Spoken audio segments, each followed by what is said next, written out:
Hey folks, this is Soul with a new item level and upgrade reference sheet to unveil. Ta-da! If you're just here to grab it and go, at least do me a bit of a favor and leave a like for this video. Otherwise, for the rest of you, I'm going to take you on a bit of a tour of the major changes as we get into Season 3 of Dragonflight. The information is going to be a little bit dry, so please bear with me. A proper guide is going to be out as we get closer to the season starting. And if you don't mind, normal folks, hit the like button, subscribe for more WoW coverage, yada yada yada, catch me live, and let's just get started. So we're used to item levels going up from one season or tier to the next. In Season 3 though, item levels are going to have a bigger jump. It's going to be 50% higher than before, which is going to feel a little bit jarring for some people. It's going to mean that basic quest rewards from the brand new zone is going to have an item level of approximately 415. Dungeons are going to drop anywhere between 415s and 437s depending on the difficulty. So it kind of makes our current efforts of navigating through dream surges feel a little bit less worth doing at the moment, while making outdoor activities after the patch feel a lot more worth doing. And speaking of those outdoor activities, those like the community feasts and time rifts and Farrak assaults and even dream surges, basically previous outdoor content stuff, will be updated. So it's going to feel like a pretty good jumping off point for newer players and alts. It might feel a little bit weird making soup and then getting gear that can be upgraded to item level 450, but it's a good kind of weird too. Now let's talk about crests, because that's had the most changes that's going to affect players, especially in the short term. In the current season, crests were made by crest fragments and we collected those, but fragments are going to go away and we're just getting crests instead.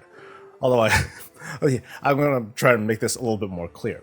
Using Mythic Plus as an example, completing a key like right now gets you 5 fragments, and timing the key would get you 12 of these fragments. And then it took like 15 to create one crest that could be used to apply one upgrade to a piece of gear. Now in 10.3, completing a key will get you 5 crests, not fragments, but just straight up crests. And then timing it will get you 12 of these crests, and then you're going to need 15 of these crests to apply one upgrade to a piece of gear. So all they did really was take out that conversion step. It's going to take a bit to get used to, and then it's going to quickly become second nature. To also help out, crests will now sit in the currency tab, so there's no more inventory space being taken up.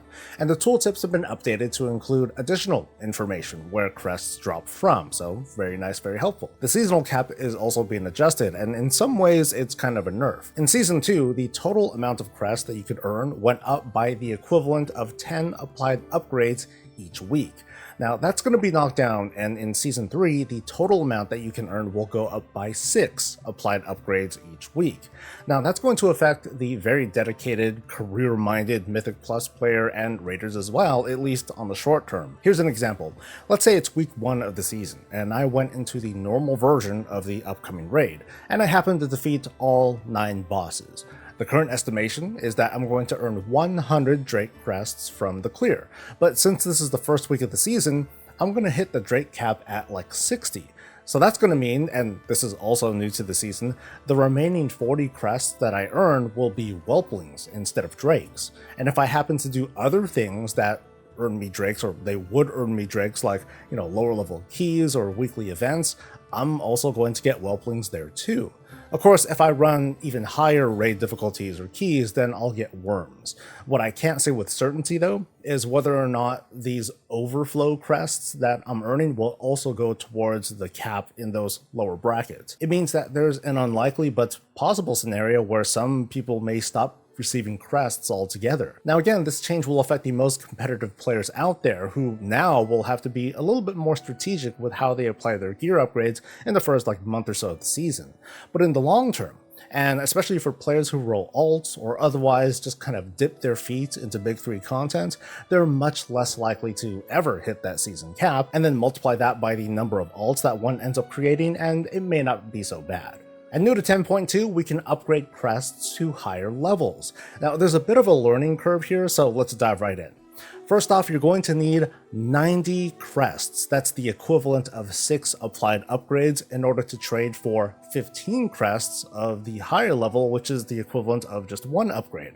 This trade is being done via vendor in the Emerald Dream, and there's also an additional requirement. Basically, you need to have fully moved on from using a certain level of crest, and then you can start trading that particular crest for the higher one. So let's pretend that you happen to be wearing all veteran gear, and they all happen to be upgraded to 4 out of 8. That's going to be a milestone. It means that your character will never need to use Whelpling crests ever again during the season, even if you get like a new piece of low-level veteran gear. Like, that's how it worked in Season 2. Now, to get to the higher level of this veteran gear, you're going to need drakes.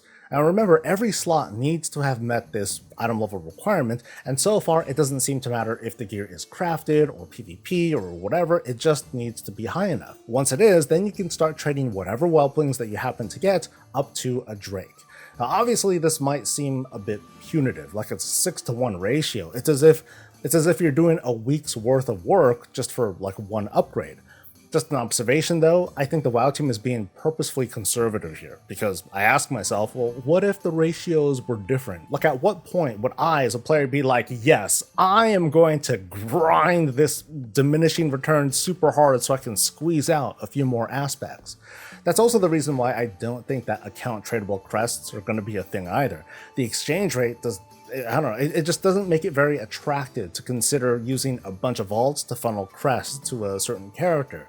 I think the time is better spent actually playing that character, and the regular kinds of catch-ups already feel like pretty good pacing to get started. Of course, that may change, the team might give in, but that's just kind of my opinion for now. Meanwhile, I think this is pretty cool for like the mid-level player who might be on a lot, but you know, they don't really have it in them to easily get worm or aspect crests. This will give them a little something to work towards that might have been impossible to do in Season 2. And how will these crests work with crafted gear? It's going to be nearly the same thing with Season 2, with some technical, maybe kind of confusing differences. Basically, the higher level crafted gear that uses enchanted worm and aspect crests from enchanters, those are still going to be needed. One nice change is that the enchanted aspect crest, it so far appears to require the same amount of crest as the other ranks, because in Season 2 you needed like a little bit more. Now there is an extra step here though. You first need to purchase this thing called a nascent crest for 45 of your own crests, and then, here we go, and then you can send this item to an enchanter to have them create this enchanted crest that you can then use for higher level crafted gear. So why the extra step? I think it's because of how crests have been moved to the currency tab. In order for this currency to be usable, we technically need like a tangible item to throw into a crafting order. So it's going to be a little bit cumbersome, and at the moment, the vendor that's used to get this nascent crest is a PTR vendor. The real method has yet to be revealed.